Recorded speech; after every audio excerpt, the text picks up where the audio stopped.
teman-teman semuanya. Perkenalkan, nama saya Maria Stefania Gilda Tandang. Saya dari kelas 11B di SMAK Santo Franciscus Xaverius Ruteng. Pada video kali ini, saya akan menjelaskan tentang dampak kedatangan Jepang di Indonesia. Selamat menyaksikan. Oke guys, pertama-tama saya akan menjelaskan secara singkat tentang kedatangan Jepang ke Indonesia. Awal kedatangan Jepang ke Indonesia berawal dari keinginan mereka untuk mendirikan Persemakmuran Asia Timur Raya. Keinginan ini ditunjukkan melalui serangan Jepang ke pangkalan militer Amerika Serikat di Pearl Harbor, Kepulauan Hawaii pada 8 Desember 1941. Jepang bertujuan untuk menaklukkan Asia Pasifik.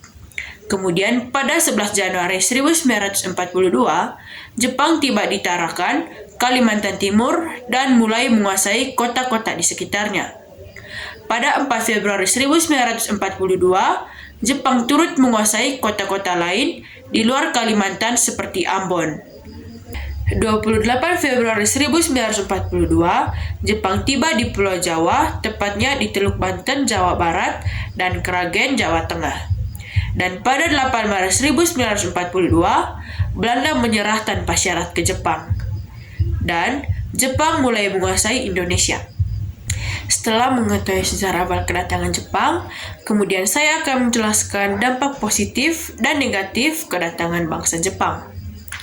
Yang pertama, dampak positif. 1. Bahasa Indonesia bisa digunakan sebagai bahasa nasional dan bahasa pengantar di sekolah. Penggunaan bahasa Indonesia sebagai bahasa pergaulan sehari-hari di kalangan pribumi justru menjadi sarana persatuan yang tidak disadari pemerintah Jepang. 2. Propaganda gerakan anti-Belanda yang secara tak langsung juga menumbuhkan semangat nasionalisme rakyat Indonesia untuk merdeka. 3. Agenda pelatih militer dan semi-militer yang menjadi bakat rakyat Indonesia dalam menghadapi peperangan dan cikal bakal militer Indonesia saat ini. Dan yang keempat, pengibaran bendera merah putih dan penggunaan lagu Indonesia Raya juga kebijakan tak disadari dan menguntungkan Indonesia. Yang kedua, dampak negatif. 1. Penguasaan terhadap perkebunan dan pertanian. Pemerintah Jepang menguasai serta menyita harta milik musuh, dalam hal ini Indonesia, dengan menyita perkebunan, bank, pabrik, dan perusahaan vital atau pertambangan, listrik, telekomunikasi, dan perusahaan transportasi.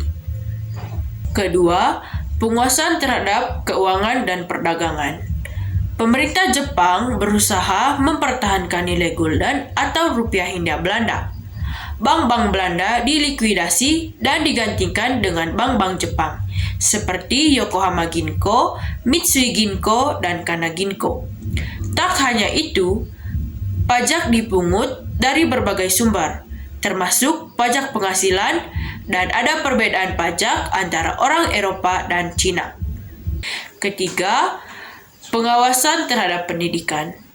Pendidikan Indonesia jauh lebih buruk dibandingkan pada zaman pemerintahan Hindia Belanda ketika mulai menerapkan politik etis.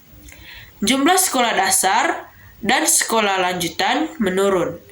Begitu pula jumlah murid dan guru yang ikut menurun. Akibatnya, angka buta huruf menjadi sangat tinggi. Yang keempat, pengawasan terhadap media komunikasi. Angkatan Perang Jepang mengendalikan sepenuhnya media komunikasi seperti surat kabar, majalah, kantor berita, radio, film, dan pertunjukan sandiwara. Dengan demikian, propaganda Jepang dapat tersebar secara luas dan sangat efektif.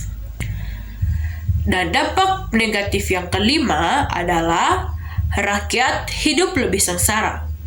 Salah satu kebijakan yang paling menyengsarakan rakyat adalah kebijakan Romusa. Kemiskinan, penyebaran polisi khusus yang akhirnya menghadirkan rasa takut serta trauma bagi masyarakat Indonesia. Jadi, sekian saja pemaparan materi dari saya. Semoga dapat bermanfaat bagi kita semua.